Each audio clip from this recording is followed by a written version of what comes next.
ధనం, సంపద, డబ్బు మనిషి నాగరికత పరిణామ క్రమంలో డబ్బు పాత్ర విడదీయరానిది. మనిషి సృష్టించిన డబ్బు అతన్నే తన ఆధీనంలోకి తీసుకొని ఆడిస్తుంది. సంపన్న దేశం. గుప్తుల కాలం భారతదేశం స్వర్ణయుగం అని, ఒక కాలంలో ఒక నవాబు ప్రపంచంలోనే సంపన్నుడు అని విన్నాం. చరిత్ర పుస్తకాల్లో చదువుకున్నాం. మనిషి పూర్వకాలంలో తన కష్టార్జితాన్ని భవిష్యత్తును ఆలోచించి బంగారం రూపంలో, భూముల రూపంలో ఇన్వెస్ట్ చేసేవాడు.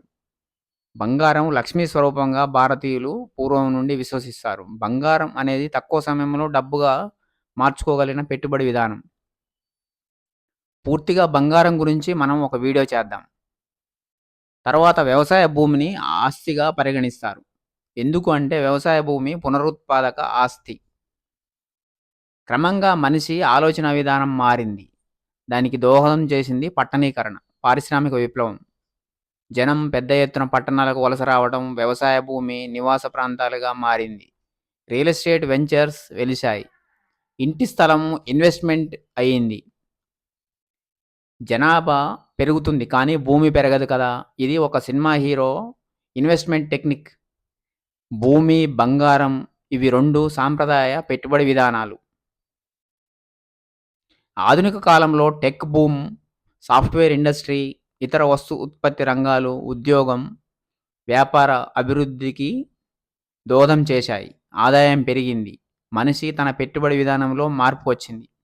ఇంతకు ముందున్న సాంప్రదాయ పెట్టుబడి విధానాలైన భూములు, బంగారమే కాక fixed deposits, mutual funds, stock market మొదలైనవి వచ్చాయి. కోవిడ్ తర్వాత ఫైనాన్షియల్ ఇయర్ 2020-2021లో మన దేశంలో 1,40,00,000 కొత్త డీమ్యాట్ అకౌంట్లు ఓపెన్ చేశారు. అంటే అర్థం చేసుకోవచ్చు, ఇన్వెస్ట్మెంట్ చేసే విధానంలో మార్పు వచ్చిందని. చరిత్రలో మొదటి స్టాక్ ఎక్స్చేంజ్ యూరోప్లోని నెదర్లాండ్స్, డచ్లో మొదలైంది. క్రీస్తకం 1602లో ఆమ్స్టర్డామ్లోని స్టాక్ ఎక్స్చేంజ్లో రిజిస్టర్ అయిన మొదటి company Dutch east India company. మన దేశంలో మొదటి stock exchange BSc, Bombay stock exchange. దీన్ని 1875లో స్థాపించారు. దలాల్ స్ట్రీట్గా దీనికి పేరు. తర్వాత ఎన్ఎస్సి 1992లో స్థాపించబడింది. దీనిని సెబీ ఏప్రిల్ 1993లో స్టాక్ ఎక్స్చేంజ్గా మార్చింది. 1994లో ఎన్ఎస్సి తన కార్యకలాపాలను ప్రారంభించింది. బిఎస్సి, ఎన్ఎస్సి ఈ రెండు మన దేశంలో ఉన్న స్టాక్ ఎక్స్చేంజ్లు. స్టాక్ మార్కెట్ ఇన్వెస్ట్మెంట్స్ అనగానే మనకు గుర్తుకొచ్చే పేరు వారెన్ బఫెట్. బఫెట్ తన 11వ ఏట నుండి స్టాక్ మార్కెట్లో ఇన్వెస్ట్ చేయడం ప్రారంభించారు. చాలామంది ఇన్వెస్టర్స్కి ఈయన ఆదర్శం. వారెన్ బఫెట్ చెప్పే 2 కొటేషన్స్ చాలా పాపులర్. అవి కాంపౌండ్ ఇంట్రెస్ట్, 8వ వింత అంటారు వారెన్ బఫెట్. మనకు అర్థం కాని వ్యాపారంలో పెట్టుబడి పెట్టవద్దు, వారెన్ బఫెట్ 2వ మాట ఇది. ఇది చాలా పాపులర్. ప్రపంచవ్యాప్తంగా ఎన్నో సంక్షేమ కార్యక్రమాలలో కలిసి పనిచేసిన బిల్ గేట్స్ కంపెనీ మైక్రోసాఫ్ట్లో వారెన్ బఫెట్ ఇన్వెస్ట్ చేయలేదు. ఎందుకని విలేకరు అడిగిన ప్రశ్నకు, ఆ కంపెనీలో వాళ్ళు ఏమి చేస్తారో నాకు అర్థం కాదు, అందుకే అందులో ఇన్వెస్ట్ చేయలేదు అన్నారు. వారెన్ బఫెట్ లాంటి వారు మన దేశంలో కూడా ఒకరున్నారు. ఆయనే రాకేష్ జంజన్వాలా. ఈయనకు సక్సెస్ఫుల్ ఇన్వెస్టర్గా మంచి పేరుంది. ఇన్వెస్ట్మెంట్స్, వ్యాపారాలు, మనీ మేనేజ్మెంట్ పాఠాలు, స్టాక్ మార్కెట్ గురించి చెప్పుకునేటప్పుడు రిచ్ డాడ్ పూర్ డాడ్ పుస్తక రచయిత రాబర్ట్ కియోసాకి గుర్తుకు వస్తారు. ఈ మధ్య మనం 2 సంఘటనలు టీవీలో చూసినవి, ఎవరి ద్వారానో విన్నవి. అవి తాత కొని మర్చిపోయి మనవడికి హాస్పిటల్ బెడ్ పై నుండి చెప్పిన ఎంఆర్ఎఫ్ టైర్ల కంపెనీ షేర్ల గురించి న్యూస్ ఒకటి. రెండవది జేఎస్డబ్ల్యూ సిమెంట్స్ కంపెనీ షేర్ల గురించి న్యూస్ రెండవది.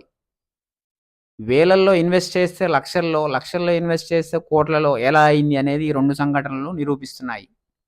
సరే, ఇవన్నీ మాట్లాడుకున్నాం, బాగానే ఉంది. కానీ ప్రపంచంలో అభివృద్ధి చెందిన దేశాలతో పోలిస్తే భారతీయులు స్టాక్ మార్కెట్లో ఇన్వెస్ట్ చేసే వారి శాతం చూస్తే ఆశ్చర్యపోతారు.